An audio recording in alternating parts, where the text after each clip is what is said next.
Good morning, everyone. Happy Tuesday. Jeanette Byro here. I'm a medium and a channeler, and welcome to your weekday daily card reading where we dive into the cards, see what's in store with a message from Spirit.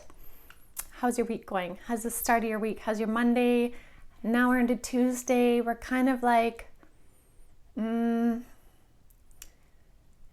time I tune into the energy, I'm like, we're cusping on fire. Now we're in Leo season. We're seeing fire everywhere. But what I want to say is, when I say we're cusping on fire, it's like we're standing right in that inner ring where there's a flame in the center, and the flame in the center is asking you where you want to focus that flame. What do you want to light up? And for some of you, that may be lighting something on fire to burn it, to deconstruct it so that it can be released and make space for something new. For others of you, that is lighting something on fire that needs that ignition, that needs that ability to catch flame, really, something that is waiting to catch flame. And we're standing right on the cusp of this. And so I kind of find this a really exciting energy. There's something really, really interesting about the energy now. Yes, we are in the Lion's Gate portal gateway. The peak of that energy is August 8th, 8/8. So, there's a lot of activity happening right now. We have many planets in retrograde. But I want to say again, this vision Spirit keeps showing me of us standing in this inner circle with a flame in the middle means like we've traveled through the different circles, the different layers to get to this kind of inner circle where there's nothing left but the flame in the middle. They're calling it like the central hearth, is what they're calling it. Which is essentially, they're saying the hearth of the home, and the home being your heart. Interesting. So we're kind of like standing around that. So it's like, what are you wanting to catch fire? To use it to, get rid of something, to use it to ignite something, to use it to move forward with something. There's a big emphasis on that. And again, that makes sense because yesterday's card was new beginnings. So let's see what's in the cards today. I am using the Wisdom of Oracle this week, just like Spirit had asked. So let's see what they have to share here. One more shuffle. Okay. Let's see.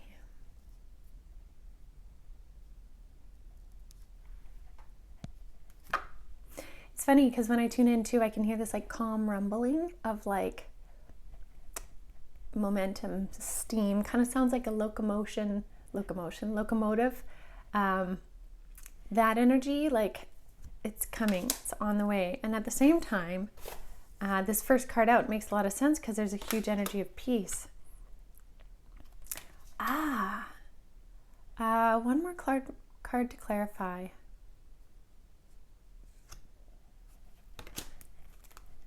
Got it. Okay, this is beautiful. So this energy of like that kind of locomotive energy feels like the things that we're trying to manifest are coming, and we know that. And so the first card I want to talk about is the deep knowing.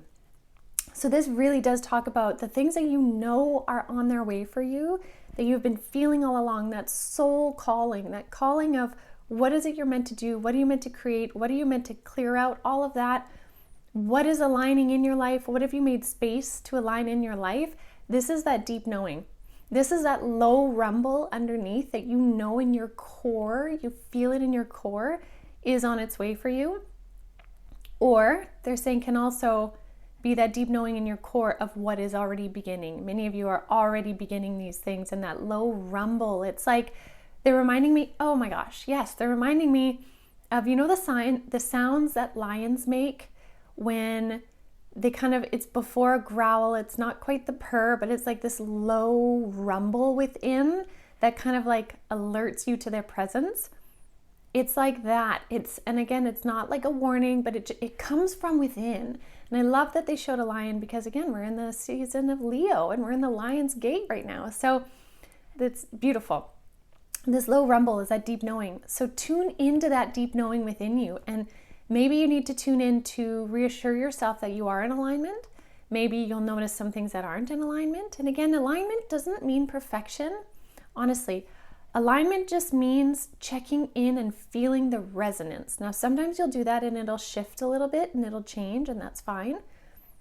Other times you'll realize, woo, I've gotten way off alignment. That's fine too. All it is kind of like a checkpoint. And so that's what they're wanting to emphasize here, is trust that deep knowing, because it's there and it's consistent. Okay, also they're saying, the reason why I kept saying like locomotive is because they're like, that deep knowing is already on track. Right? Like a train doesn't just veer off its tracks and pick a different path. It has kind of this path that's been laid out. You can change the path, but you have to change the track to change the path, right? Which is like us healing traumas and old triggers and programs, or laying foundations for what we want. It's like laying the tracks for what we want. So they're like, trust that for many of you, you've been laying the tracks and the train is already in momentum. That's that deep rumble of what's coming down the tracks, and you know that. So I really, really like that. Now, the other card that I really like, because when I did tune in too, is like, I feel such an energy of calm. And the energy of peace is here in this card, which really is so true. This is a reminder to bring yourself back, when you're checking in with that resonance, bring yourself back to peace whenever you can. And it can be peace in a moment of chaos even. It can be coming back to your breath. My son beautifully yesterday was like, Mom, I really realize how much I feel better when I take a couple deep breaths. I can just calm my mind. And I was like, yeah, what a great thing you know now. Like, some of us don't figure that out till way later in life, right? So whenever you can, bring yourself back to peace. And even if, I remember one time I was doing one of the Forces Tour shows when I used to sing, and I went on this military tour to sing for the troops in Afghanistan. And was it Afghanistan? It might have been a different one. Anyways, and I remember being so overwhelmed. I was overwhelmed by everything in a good way, but also just so much was new, so much was happening, shows and this and this and this and this. And I remember I was like, I just need a minute. So I remember I went into a bathroom stall, and that was the only space I could find just for me by myself, was in the bathroom stall. And all I did in there was I just stood there and I closed my eyes and I took a couple breaths, and I found peace in that moment alone. And it was significant in how it let me just find that, sink into that, reframe, and then be able to go back out, you know, and go on stage and perform and chat and all this kind of stuff. Like, it was just this moment of finding peace in anything, in any moment, right? So something to consider is, where can you find peace? You can create it in any moment, even if it's in a bathroom stall for 3 minutes. Right? You absolutely can. Peace will really help you stick true to your deep knowings, and it'll help you kind of like realign with that resonance. Now, there's a beautiful exchange going on, and I love this card right here. This is the similar card to the Six of Pentacles and Tarot, which is like the universe giving back. What you put out, the universe brings back. That beautiful figure 8 energy. I love that. This card really speaks to, again, what you've been putting out, the universe is bringing into alignment. And you may not know everything that's coming in. You may not know the specificity of it, but trust that the universe knows it and is working to reveal those gifts to you now. Now, the other side of this card is saying too, for those of you that feel like the universe isn't hearing you, it may be worthwhile for you to put some time into resetting your frequency, smudging your energy, clearing your energy, coming back to peace, and then sitting down again. I say sitting down more metaphorically, taking the time to set your intentions again. Okay, but I think that's for a much smaller percentage of you. I think the majority of you are in the position of receiving your gifts, receiving your manifestations, but you're not going to know what they are. And that's what this card here is for, not for you. It's not for you to know exactly how the game ends, how the whole chess game happens. But there's beautiful pieces of luck with this guy here, this fortune cookie, on their way for you. So you have to trust in the beautiful exchange, and you can trust in that when you come back to your position of deep knowing and peace. So I will leave that with you all for now. Happy Tuesday, everyone. I hope you have a beautiful start, or not start, but a beautiful start to your day if you're watching this in the morning, or if you're checking in and it's end of day, maybe this has really summed up what you've experienced today. So Thank you so much, everyone. Check out the podcast, the August Energy Update. Posted it yesterday. It's a good one. And I will see you all tomorrow.